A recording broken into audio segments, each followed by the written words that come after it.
Hi friends, आपका हमारा YouTube channel CSM mentors पर स्वागत है। इस वीडियो में हम लोग मॉक टेस्ट 2 का रीजनिंग का एक्सप्लेनेशन देखने वाले हैं। फ्रेंड्स, मैं बता दूं, हमारा एप्लीकेशन फ्यूचर रोजगार पे सीएसएफ पीएसआई एलडीसी 2022 और उसके बाद के वर्षों के लिए कोर्स अवेलेबल है।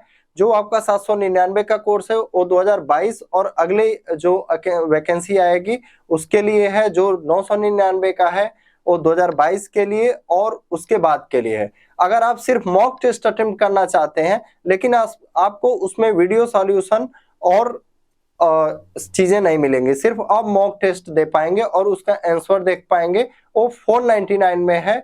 तो अगर आप मॉक टेस्ट सीरीज से जुड़ना चाहते हैं तो पेड टेस्ट सीरीज में जाइएगा, वहां पे आपको मॉक टेस्ट दिख जाएगा। स्टार्ट करते हैं आपका पहला क्वेश्चन से। अगर आप हमारा कोर्स में जुड़ गए हैं और आपको पसंद आ रहा है हमारा कोर्स तो और दोस्तों के पास ज्यादा से ज्यादा शेयर करें। स्टार्ट करते हैं आपका पहला क्वेश्चन।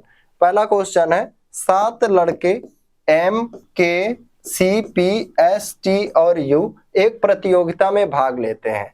ये सभी 1 से 7 तक अलग अलग रैंक पर हैं। एक उच्चतम और 7 निम्नतम है। अब क्या कह रहा है, एस की रैंक के से कम है लेकिन सी से अधिक है। टी की रैंक यू से 1 कम और पी से अधिक। यू की दूसरी सर्वोच्च रैंक है। एस की रैंक केवल 4 लड़कों से कम है। सी की रैंक सबसे कम है। अंतिम से तीसरे स्थान पर किसकी रैंक है? तो रैंकिंग सिस्टम में बैठाना है। तो सबसे पहले देखिए 1 से 7 तक, तो 1 क्या है उच्चतम, तो 1 को ऊपर लिखते हैं। 2 3 4 5 6 7। अब कह रहा है एस की रैंक के से कम है। यहां से देखते हैं 7 boys M K C P S T and U participate in a competition. These are all rank differently from 1 to 7 with 1 being to highest and 7 being to lowest. The rank lowest. The rank of S is lower than K but higher than C. क्या कह रहा है?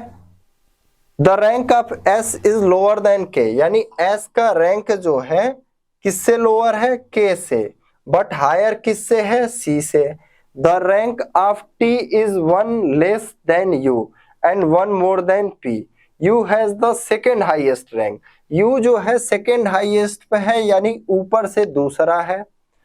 S has the rank less than only 4 boys, यानी S का rank सिर्फ 4 बच्चों से कम है। तो S कितने स्थान पे आएगा? ऊपर से 5वां आ जाएगा। C has the lowest rank.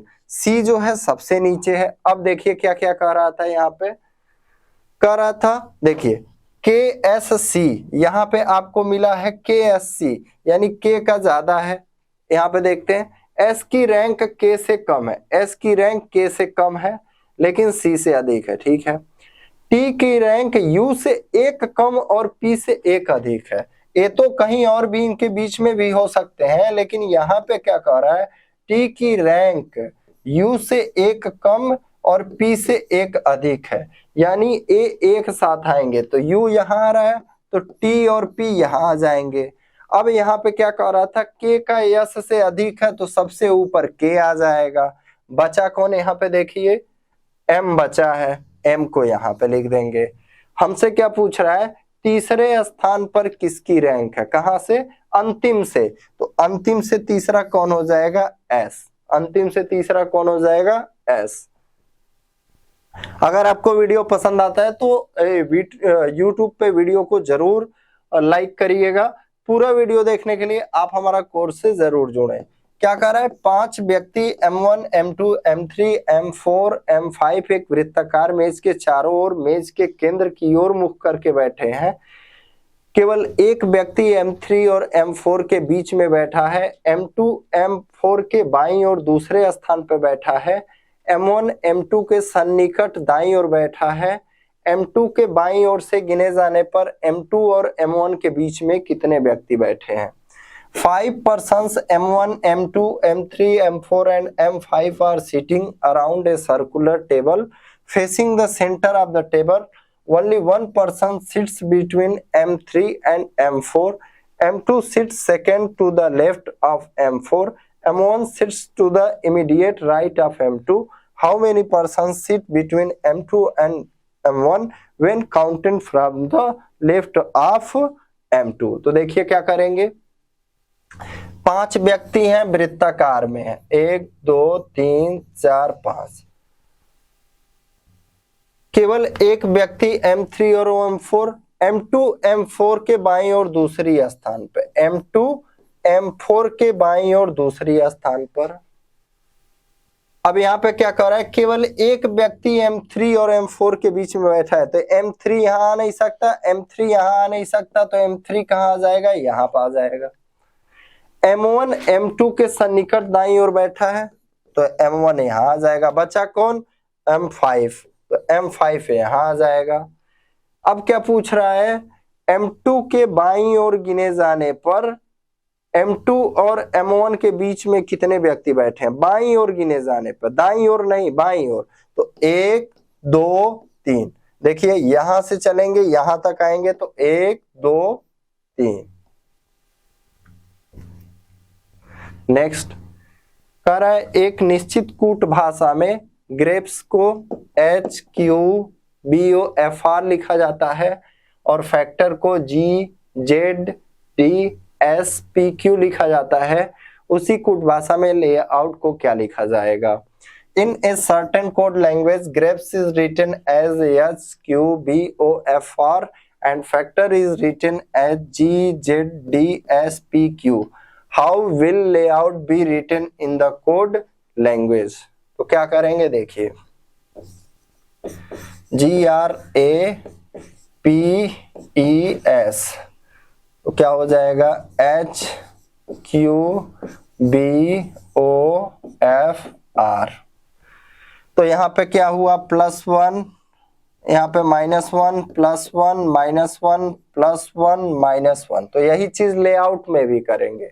Factor का भी चेक कर लीजिएगा, FG A से एक लेटर पीछे यानी +1 -1 किया गया है। तो लेआउट का करते हैं, LM A के पीछे Z, Y Z, O के पीछे N, U के आगे जाएंगे V, T के पीछे S। हमारा आंसर क्या आ जाएगा, MZZNVS। क्या हो जाएगा, MZZNVS।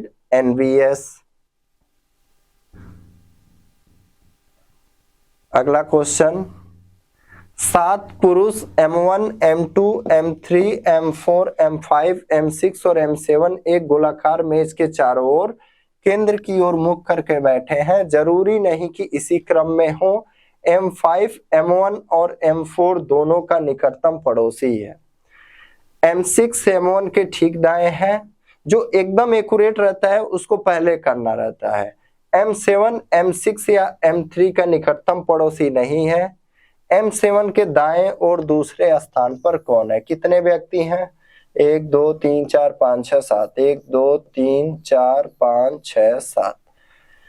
7 men M1 M2 M3 M4 M5 M6 and M7 are sitting around a circular table facing the center, not necessarily in the same order. M5 is the immediate neighbor of both M1 and M4. M6 is to the immediate right of M1. M6 जो है क्या है, ठीक M1 के दाएं है, तो M6 को यहाँ बैठाते हैं, M1 के ठीक दाएं बैठा दिया। M7 is not the nearest neighbor of M6 or M3, who is second to the right of M7। तो देखिए अब क्या कर रहा है, M5 M1 और M4 दोनों का निकटतम पड़ोसी है। कौन, M5। M5 क्यों लिख रहा हूं, क्योंकि M1 और M4 का, तो M4 कहाँ जाएगा, यहाँ पे। M6 M1 के ठीक दाएं हो गया। M7 M6 या M3 का निकटतम पड़ोसी नहीं है। किसका किसका नहीं है, M7 जो है M6 का भी नहीं है और M3 का भी नहीं है। तो M7 यहाँ पे लिखेंगे तो आपका M6 से बच जाएगा, लेकिन M3 को यहाँ या यहाँ लिखना पड़ेगा, नहीं होगा। तो हम क्या करेंगे, M7 को यहाँ लिखेंगे ताकि M6 से भी बच जाए और यहाँ पे M3 से भी बच जाए। बचा कौन, M2। क्वेश्चन क्या पूछ रहा है, M7 के दाएं और दूसरे स्थान पे कौन है, तो दाएं और दूसरे स्थान पे कौन हो जाएगा, M5। स्क्रीनशॉट ले लीजिए। करा एक निश्चित कूट भाषा में को ए लिखा जाता है, को ए लिखा जाता है और को लिखा जाता है, उसी भाषा में अल्टर को क्या लिखा जाएगा?